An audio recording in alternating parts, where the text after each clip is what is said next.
thinking about themselves, thinking about themselves, thinking about themselves, thinking about themselves, etc., etc., etc. Right? How did we get onto that? The triangle, yeah. So the trouble with the triangle, thank you. Brilliant, brilliant. The triangle isn't really a real triangle, because another characteristic of a triangle is that it is only how many dimensions? 2. This is 3 dimensions. Well, barely. I mean, if you come up close and you look, you can see the line has a thickness. I mean, maybe on your mind. That's the very faint on that line.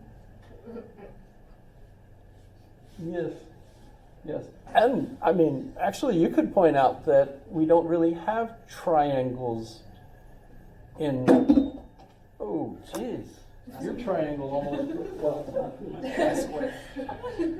It's I'm going to steal a piece of it. No. Not this triangle. That's I'm good. I had 2 burritos for breakfast. So. With egg, potato, sausage, cheese. So good. 3 minutes in the microwave. Leave them in the bag. Open one end. That's it. I'm hungry again. And I put ketchup on them. Oh, yeah. That's. Hot sauce. We could go out to eat together because wow, yeah, we obviously have the same taste in at least something, So it's not a real triangle; it's a picture of a triangle. But now we can finish with that. Because now we're just talking. So like, this is myself as I touch my chest or like my arm. This is myself. But no, this is my sweater. If I touch my hand, I said this is myself, and she goes, no, this is your hands. Is Which yourself part? your hands? Which self? What part of my body is myself? Don't your atoms like not even touch things? It's Yeah. not a thing. They actually interpenetrate. There's a neat video with Thomas Metzinger talking about a study that he did with people putting their arm in a box and then touching it with things, right? And then replacing their arm with a rubber hand and acting like this, and they still felt what was happening because they had gotten to the point where they believed that that was their arm that was being touched. And so he goes on to express that it seems like our minds create a world that's kind of a memory of what is out there, and we're not really seeing updated versions of it unless it's different enough that we ought to update our picture, etc. And so all of this, in a sense, is all in your mind. Yes. So does that go the same for prosthetic arms? Anybody that might have lost a limb and had Exactly. I think that's what precipitated his making that study was knowing that people would refer to, their missing limb and they still feel things. like a phantom pain. Yeah. Yeah. Okay, but here what we've got is a triangle imitating Plato's kind of triangle, and you've got, remember, this are the workers. What they primarily like are physical things. And you have this group that have kind of grown out of this group, but not everybody grows out of it, and they're into social things, social rewards like honors and glory, that kind of thing. And then you have the group that will even grow out of that and end up liking knowledge for the sake of knowledge alone. How do they not get in trouble for that? Because doesn't that kind of imply that they're better than, like, say, a king or an emperor or whatever? Well, this class up here, they call the Aristoi, which means the best. Who were they going to get in trouble with? Everybody would consider themselves to be the best, so since they all had such big egos, they wouldn't get in trouble with anyone. Did you ever see the movie or the TV series? It was a BBC production called Gormenghast. Gormenghast. Pretty neat because there's this one class of people that are the wood carvers, and the whole year that they spend carving different art sculptures, and at the end of that year, the Earl of the city judges them and picks the one that is the best and takes it and puts it in an attic where no one ever sees it. But the thing of it is, the ceremonial aspect of it is, these people have spent their whole life carving this particular piece, and someone will win. Well, and that gets to this issue here. If we're trying to live a good life, which Aristotle refers to as eudaimonia,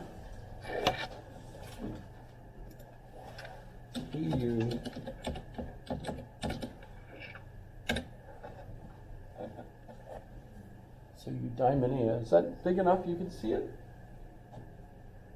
Yeah. You should get the, my wife has brand new eyes, did I tell you? No. She got new eyes, and they're progressive lenses. You know, and you can't see them. She no longer wears glasses, but wow, she can like read, see, you know, because they're three different, you know, lenses basically in one. And wow, it's amazing.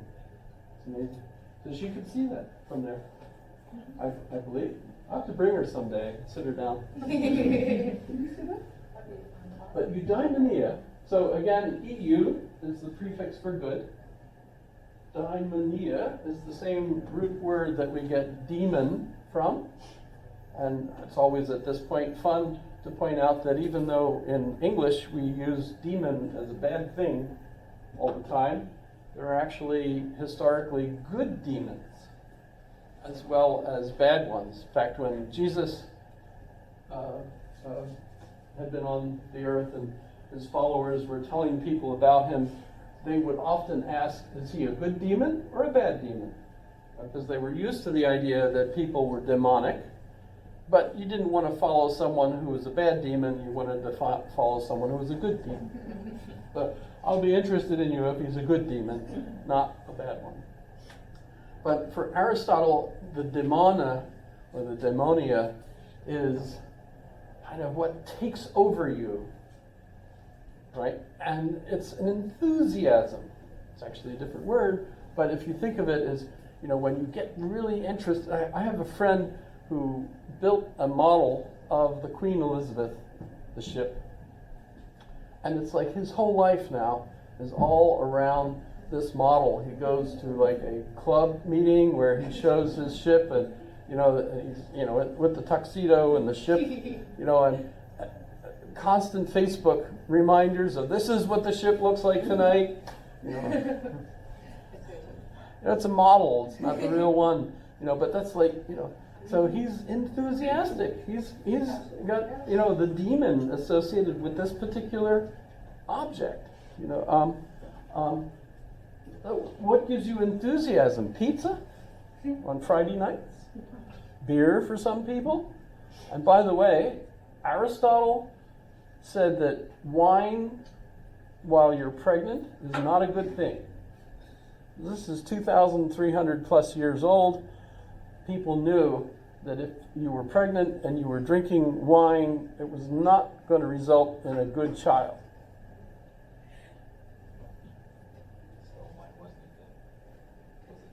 They didn't say why. They just noticed that when children were born from a woman who still was drinking wine, you ended up with a child who has basically fetal alcohol spectrum disorder.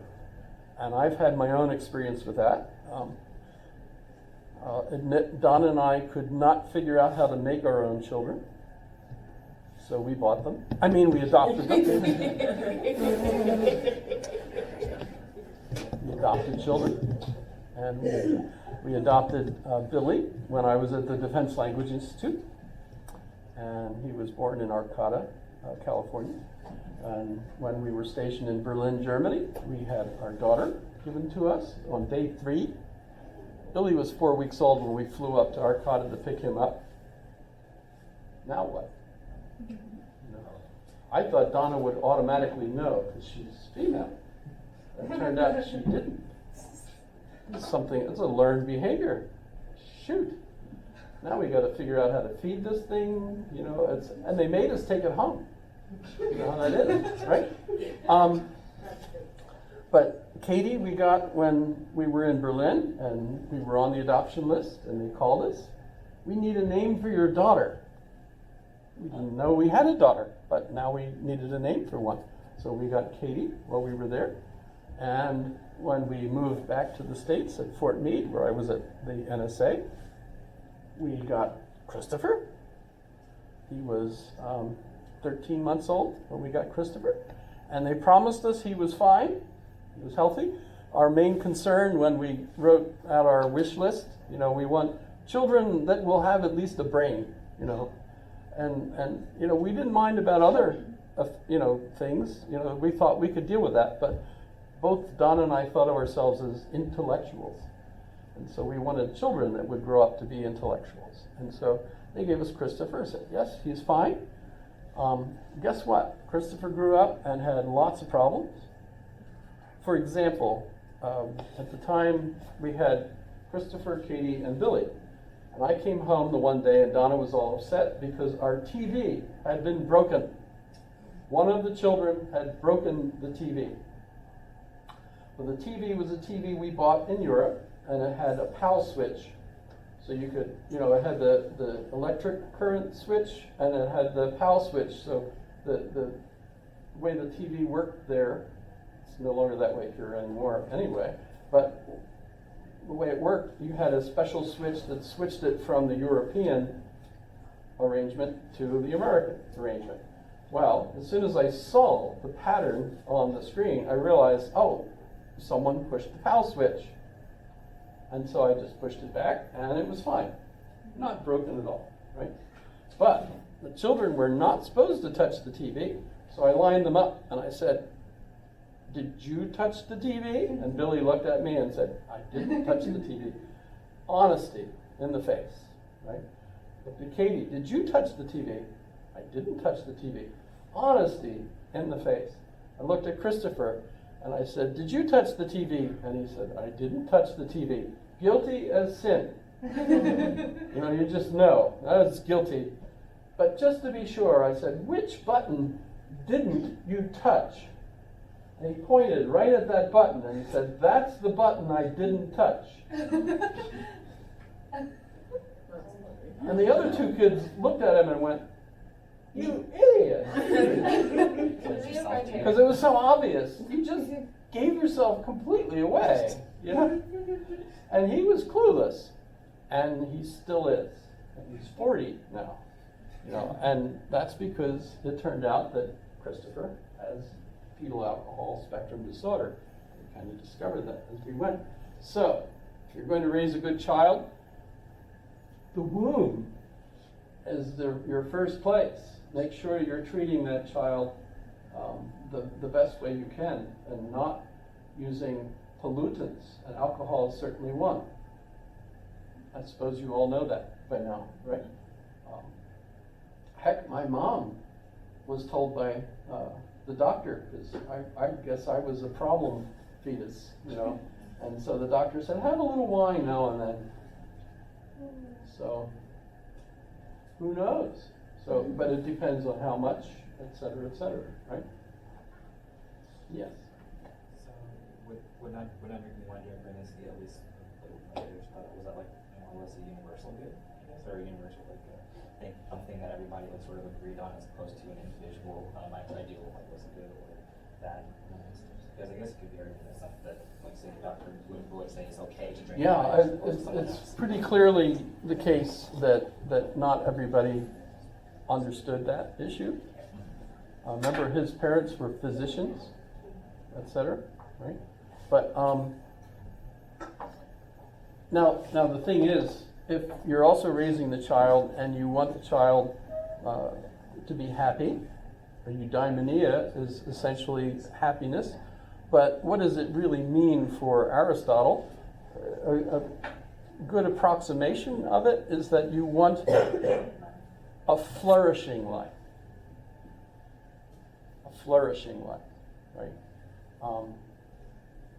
Not necessarily happiness, but flourishing. And the way you have a flourishing life is by